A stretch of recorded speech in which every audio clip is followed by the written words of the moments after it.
7:44, saludamos a Emilio Suárez, abogado constitucionalista. Doctor, gracias por acompañarnos, buenos días. Parecería que la Corte Constitucional le pone acelerador al tema de la consulta popular.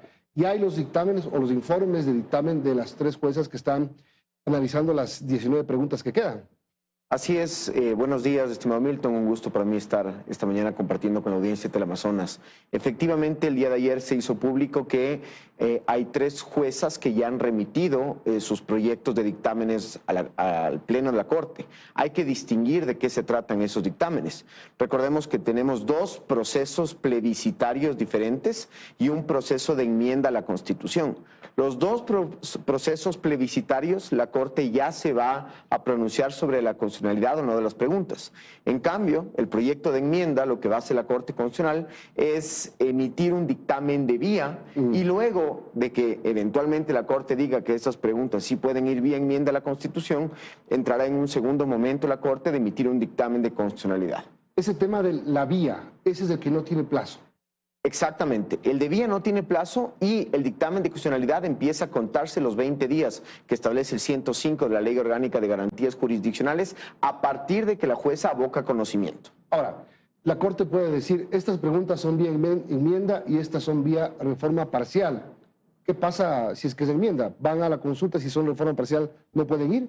Exactamente, si es que van a reforma parcial, recordemos que es del mismo trámite que la pregunta de las Fuerzas Armadas, que está actualmente en proceso en la Asamblea Nacional y que ya está para ser consultada al pueblo. Es decir, si la Corte dice que es reforma parcial, estas preguntas van a la Asamblea Nacional, hay dos debates, 90 días entre debate y debate, y luego de eso se aprueba mediante referéndum. Si es que es de enmienda, va a un segundo momento de control de la Corte, que es un dictamen de constitucionalidad, y luego de eso, si es que pasa este segundo momento, el presidente de la República ya puede emitir su decreto ordenando al CNE que convoque al proceso electoral. Y usted que ha leído las preguntas y sabe del tema, ¿qué opina? ¿Qué son? A ver, yo creo que hay que distinguir los paquetes de preguntas. Creo que el primer paquete de preguntas respecto a las 11 preguntas de plebiscito que luego se convirtieron en 10, aunque aún la Corte no ha descartado la pregunta de los casinos, no lo ha hecho formalmente la Corte, me imagino que lo hará en el dictamen. Yo creo que esas preguntas tienen algunas deficiencias desde el punto de vista técnico y que no pasarían los estándares de la Corte. Creo que el segundo pliego de preguntas que ya contienen las enmiendas y también contienen estas tres preguntas de plebiscito son preguntas con una mejor composición, con un mejor razonamiento y que seguramente, no todas, pero varias de ellas pasarán un análisis riguroso que hace la Corte Constitucional. De esas 19, ¿cuántas quedarían? Es difícil decir, es decir, yo creo que de las 10 primeras no van a quedar seguramente pocas o ninguna, y de las 9 segundas, que las 3 son plebiscito y 6 son de enmienda a la Constitución, habrá que ver los segundos momentos que la Corte debe emitir el dictamen de constitucionalidad de la enmienda. Ahora, la aspiración del presidente, según lo dijo anteayer, es que el 10 de marzo sea la consulta, pero los plazos no dan de ninguna forma. Los plazos no le dan al presidente para el 10 de marzo. La Corte Constitucional, al momento de emitir el dictamen de vía, eso que creo que lo ha hecho bastante ágil, el dictamen de vía, luego el dictamen de constitucionalidad, se va a tomar un tiempo la Corte Constitucional, salvo que ya hayan avanzado, lo cual sería prudente. Y digamos que lo avanzan rápido. Y si el CNE quiere ser prolijo y rápido, tampoco llega.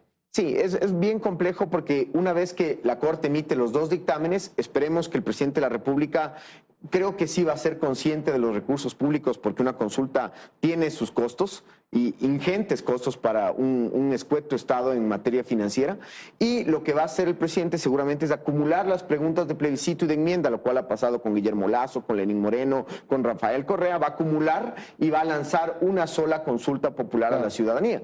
Entonces va a esperar a tener el dictamen de constitucionalidad. Luego de eso el presidente emite el decreto, el CNE debe convocar al proceso electoral dentro de 15 días y ese proceso electoral deberá hacerse en 60 días. Estamos hablando de al menos abril. Sí, al menos abril. En el mejor de los casos. La estimación es abril, mayo, en el mejor de los casos. Ahora, el presidente de la República, la jueza Núñez le dio la oportunidad al presidente de la República de que piense bien y vea si es que mismo quiere dejar las preguntas, le retiró una. Eso no se estila. Sí, la verdad es que fue algo absolutamente inusual. De hecho, el artículo en el cual se sustenta Teresa Núñez para solicitarle al presidente de la República que ratifique o o retire las preguntas. Es un artículo que le habilita a la Corte a solicitar informes técnicos respecto de las preguntas, pero no le habilita a básicamente preguntarle al requirente si está o no de acuerdo aún en sostener las preguntas. Creo que la Corte fue bastante sensible en el sentido de que tal vez la misma jueza Núñez identificó que las preguntas no tienen mayor sustento y que el mismo presidente de la República lo reconoció al enviar la ley de extinción de dominio con el carácter de urgente económico a la Asamblea Nacional. ¿Para qué hacemos un plebiscito sobre extinción de dominio? ¿Para qué hacemos una enmienda a la Constitución de extinción de dominio si podemos hacerlo a través de un proyecto de ley económico urgente? En el tema del ITT, el presidente ha dicho que puede pedir una moratoria para el cierre de operaciones del campo en el Yasuní, del bloque ITT. Primero, ¿es constitucional hacerlo? ¿A quién le pide el presidente una moratoria? A ver, yo he escuchado tres cosas respecto al tema de la supuesta moratoria, que son algunas soluciones que se han planteado. La primera es una ley orgánica de moratoria. Eso es inviable jurídicamente. Eso tendría que ser enviado a la Asamblea. Y la Asamblea no puede aprobar una ley que básicamente modifique el criterio de la ciudadanía por el cual se votó y un dictamen de la Corte Constitucional. Es decir, no hay cómo porque está debajo. Exactamente. Okay. Básicamente no es competencia de la Asamblea interpretar el pronunciamiento de la gente ni un dictamen de la Corte. La segunda alternativa es una nueva consulta popular. Recordemos que sobre el Yasuní ya han habido dos consultas populares. Una en el 2018 que delimitó aún más la zona de explotación y la ciudadanía votó porque estaba a favor de la explotación, pero en una zona más reducida. Y la última consulta popular del 2023 en la cual ya dijimos los ciudadanos ecuatorianos que no se iba a explotar el Yasuní.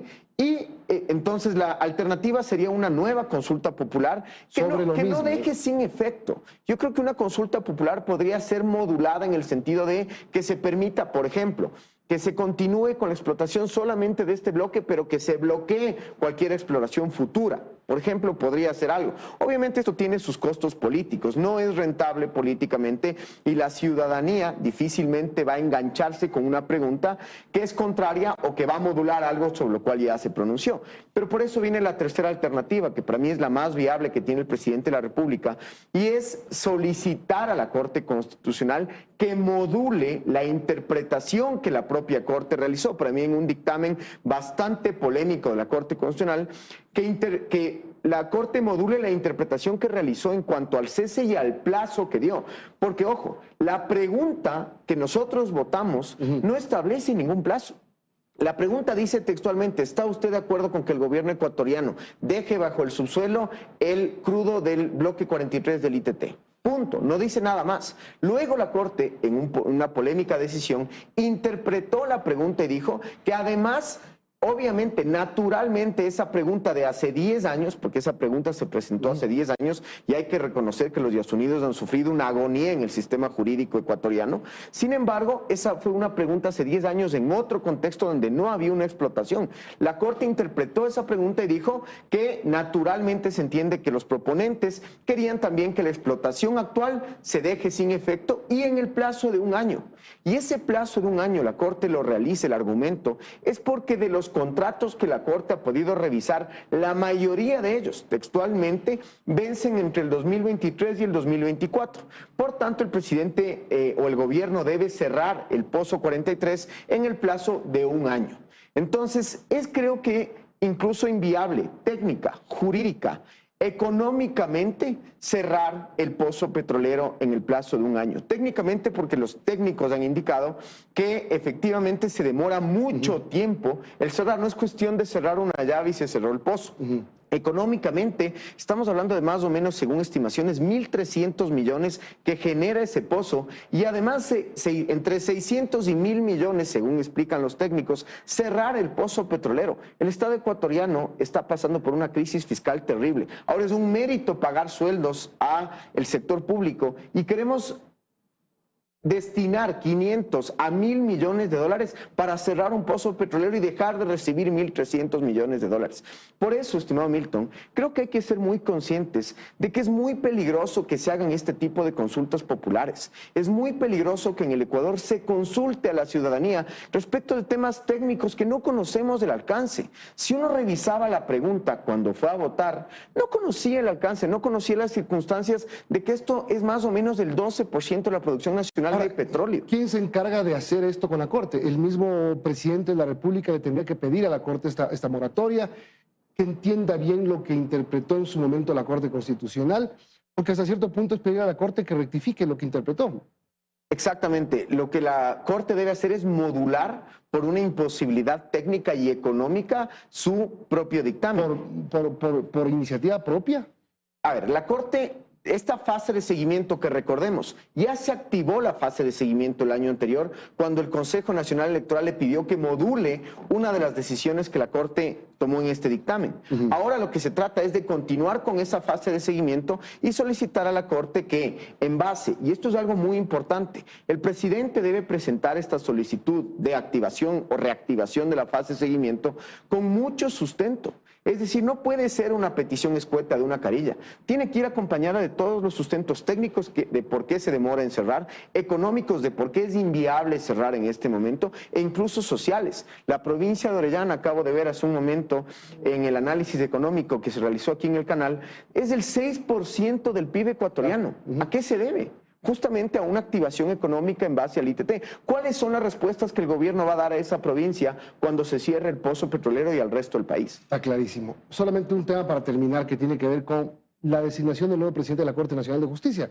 Estamos en este conflicto de que se tendría que adelantar la elección porque si no se cumple el plazo y no hay jueces que elijan. O sea, estamos en un conflicto también ahí. Sí, para mí ese es, la verdad, un nuevo caos institucional en el que estamos envueltos en la función judicial que no sale de los caos institucionales. En mi criterio, contrariando quizás un criterio que escuché ayer al presidente del Consejo de la Judicatura, los jueces que están actualmente en funciones deberían eventualmente, conforme lo establece el Código Orgánico de la Función Judicial, prorrogarse en sus funciones y de esta manera permitir una elección natural del presidente de la Corte Nacional.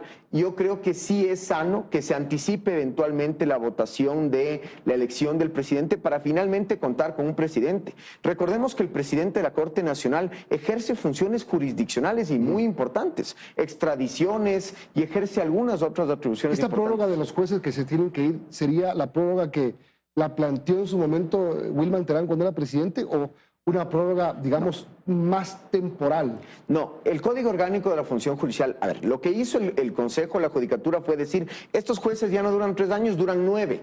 O sea, claro. Eso es incorrecto. Lo que es correcto y establece el Código Orgánico de la Función Judicial te dice, el 133, que efectivamente cuando un juez ya cesa en sus funciones, pero aún no ha sido reemplazado, para no dejar en acefalía al máximo órgano de administración de justicia, deben prorrogarse hasta ser legalmente reemplazados. Actualmente tenemos 15 de 21 jueces nacionales y queremos dejar a la Corte Nacional con 11 jueces. Mi pregunta es... Y con 11 elegir a presidente. Exacto, que es inviable porque no hay quórum del Pleno con 11 jueces, se necesitan al menos 12 jueces. Entonces... El caos institucional en el que está envuelta la Corte Nacional de Justicia y ahora también que está involucrado el Consejo de la Judicatura por las opiniones que he escuchado, es realmente grave porque estamos a puertas, a una semana de quedarnos sin quórum para el Pleno, que se desarmen la Sala de lo Penal y la Sala de lo Contencioso Administrativo de la Corte Nacional y que básicamente quienes estamos peleando por la justicia en el Ecuador, por la administración de justicia correcta, nos quedemos sin jueces en el máximo órgano de administración de justicia. Entonces, aquí la salida es adelantar la elección, 1. Para eso están de acuerdo algunos jueces. O 2, si no se adelanta, que se prorrogue hasta que sean reemplazados. Y aquí también está el concurso que volvió a hacer. De acuerdo, yo creo que el presidente Saquicela, si es que esto no sucede y no es legalmente reemplazado, debería prorrogarse, no puede quedar vacante y no hay ninguna norma que establezca que queda vacante la presidencia de la Corte Nacional de Justicia. Y por supuesto el Consejo de la Judicatura tiene una responsabilidad enorme de que ya que dejó sin efecto el polémico y caótico concurso de los jueces de la Corte Nacional, debe empezar ya con el nuevo concurso de la Corte. Muy claro, muchas gracias. Gracias, Emilio Suárez, abogado constitucionalista. 3 temas importantes, consulta popular, y un ITT y Corte Nacional de Justicia. Muchísimas gracias, Milton, en las órdenes. 7:59, tenemos que despedir, Liz. Así es, Milton, que tengan un buen día, ya vienen las noticias de la comunidad. Tenga buen día.